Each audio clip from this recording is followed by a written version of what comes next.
오늘 아침 우리 같이 은혜 나누면서 들으실 하나님의 말씀은 신약성경 사도행전 9장 4절로 5절 말씀입니다. 땅에 엎드려져 들음에 소리가 있어 이르시되 사울아 사울아 내가 어찌하여 나를 박해하느냐 하시거늘 대답하되 주여 누구시니이까 이르시되 나는 내가 박해하는 예수라. 아멘. 성도 여러분, 오늘 우리가 듣는 이 말씀을 가만히 묵상해 보시기 바랍니다. 오늘 말씀의 주인공 사울이라는 청년은 하나님을 믿는 믿음만큼은 누구에게도 뒤처지고 싶은 청년이 아니었습니다. 그가 그 시대의 세상적인 것, 재물이나 부귀나 명예의 삶의 목적을 두고 살았다면 그는 자신의 신분인 로마 시민권을 이용하여 세상에서 성공할 발판을 만들고 권세를 잡든 사업을 하든 세상에서 성공하는 쪽으로 자신의 삶의 방향을 가졌을 것입니다. 그러나 그는 나면서부터 로마 시민권을 가진 자임에도 불구하고 자신이 히브리인이요 경건한 바리새파임을 자랑스럽게 생각하고 가말리엘 문화생으로서 하나님을 섬기는 데 최선을 다한 것을 보면 그는 하나님을 믿는 믿음에 깊은 관심과 뿌리를 내린 청년임에 틀림없는 것입니다. 그런 그가 오늘 또 예수를 믿는 자들, 자신의 믿음의 눈으로 보면 도저히 납득할 수 없는, 그리고 용서할 수 없는 이단 집단의 세력들을 진멸하기 위해서, 또 그것이 하나님의 뜻이라 생각하면서 아람의 수도였던 다메섹을 향하여 정신없이 달리던 중에 하늘로부터 자신에게 빛이 비춰지고 그 빛에 둘러싸인 것입니다. 그는 깜짝 놀라서 땅바닥에 넘어졌습니다. 그리고 그는 자신에게 말씀하는 한 소리를 들었습니다. 사울아 사울아 너는 왜 나를 못살게 하느냐? 사울이 말했습니다. 주여 당신은 누구십니까? 나는 예수다. 내가 못살게 하는 예수니라. 성도 여러분, 오늘 내가 예수를 주님으로 믿으면서 교회에서 직분을 받아 믿음의 삶을 잘 살고 있다고 생각해 보십시오. 아니, 그렇게 모두들 믿음의 삶을 살고 있을 것입니다.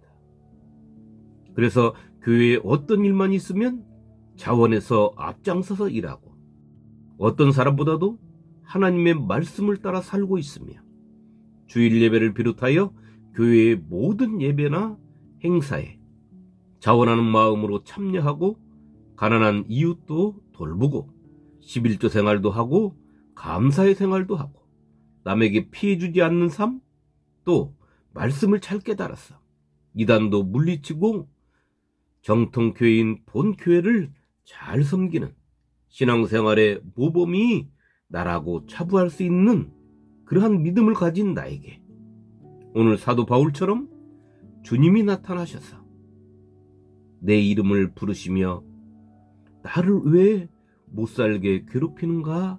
라고 말씀하신다면 우리 성도 여러분은 어떤 반응을 보이겠습니까? 오늘 사도 바울은 엄청난 충격을 받은 것입니다. 그의 눈이 멀었다고 하니 그를 비춘 그 빛의 강렬함도 느낄 수 있습니다. 또한 우리가 생각하는 것 이상으로 젊은 사울은 충격을 받은 것도 짐작할 수 있는 것입니다. 자신이 잘못된 길을 걷고 있다는 것을 알고 있는 사람과 자신이 걷는 길이 잘못된 길이 아니고 맞는 길이라고 확신하는 사람이 어느 순간 자신의 길에서 돌아서야 될 때 자신이 잘못된 길을 걷고 있는 것을 아는 사람이 돌아서는 것보다 자신이 잘못된 길을 걷지 않는다고 생각하는 사람이 방향을 돌릴 때가 훨씬 더 충격도 크고 괴리감과 자괴감도 클 것입니다. 오늘 자신의 이름을 부르시면서 왜 나를 박해하느냐고 말씀하시는 주님을 맞이하는 사도 바울은 정말로 너무나 큰 충격의 시간이었을 것입니다. 진정 숨이 탁 막히고 가슴 한쪽이 무너져 내리고 앞이 캄캄해져 앞이 보이지 않는 큰 충격을 받았을 것입니다. 성도 여러분, 오늘 말씀을 보면서 두 가지를 생각해 봅니다.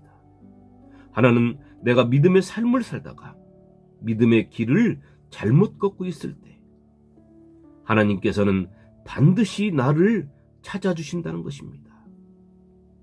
또 한 가지는 그때 나는 나를 찾아오신 하나님을 어떻게 맞이할 것인가 하는 것입니다. 내가 믿음의 길을 잘못 걷고 있는데도 하나님께서 나를 찾아주시지 않는다면 그것처럼 큰 비극이 어디 있겠습니까? 그렇게 된다면 나라는 존재는 회개할 수 있는 기회도 얻지 못한 채 멸망받을 자리에 앉게 되는 것 아니겠습니까? 그러나 하나님은 항상 우리에게 잘못된 길에서 돌아서기를 애타게 원하시며 기다리시는 하나님이십니다. 이사야 44장 22절은 이렇게 기록하고 있습니다. 내가 내 허물을 빽빽한 구름같이 내 죄를 안개같이 없이 하였으니 너는 내게로 돌아오라. 내가 너를 구속하였음이니라. 아멘. 하나님의 찾아주심에 오늘 사울처럼 자신의 길을 버리고 하나님 앞에서 땅바닥에 넙죽 엎드릴 수 있는 용기가 필요한 것입니다. 결단이 필요한 것입니다. 사도 바울은 우리 주님의 음성에 자신 스스로 넘어지듯 땅에 엎드렸습니다. 아브라함도 그랬습니다. 아브라함이 하나님의 언약을 어기고 자신의 아내 사라의 몸종 하갈에게서 이스마엘을 얻은 뒤에 13년의 세월 동안 하나님을 만나지 못했습니다. 하나님께서 아브라함을 찾아주시지 않았던 것입니다. 13년 만에 하나님께서 아브라함 앞에 나타나셨을 때 아브라함은 땅에 얼굴을 대고 엎드렸습니다. 아브라함이 엎드렸더니 하나님이 또 그에게 말씀하여 이르시되, 창세기 17장 3절 말씀입니다. 사도 바울은 자신이 자원해서 예수를 믿는 자들을 잡으러 다녔지만 그의 마음속에는 항상 자리 잡고 있는 것이 있었습니다. 그것은 공회에 잡혀온 스데반의 모습에서 또 돌에 맞기 전 그의 입을 통하여 들려온 소리가 그의 신앙을 흔들어 놓았던 것입니다. 공회 중에 앉은 사람들이 다 스데반을 주목하여 보니 그 얼굴이 천사의 얼굴과 같더라. 사도행전 6장 15절 말씀입니다. 스데반이 성령 충만하여 하늘을 우러러 주목하여 하나님의 영광과 및 예수께서 하나님 우편에 서신 것을 보노라 한데, 사도행전 7장 55절로 56절 말씀입니다. 그런 그에게 예수님께서 나타나셔서 나는 내가 괴롭히는 예수라고 말씀하실 때 그의 모든 것은 허물어진 것입니다. 성도 여러분, 사도 바울은 성경 곳곳에 자신은 죄인이며 죄인 중에 괴수라고 말했습니다. 미쁘다 모든 사람이 받을 만한 이 말이야. 그리스도 예수께서 죄인을 구원하시려고 세상에 임하셨다 하였도다. 죄인 중에 내가 괴수니라.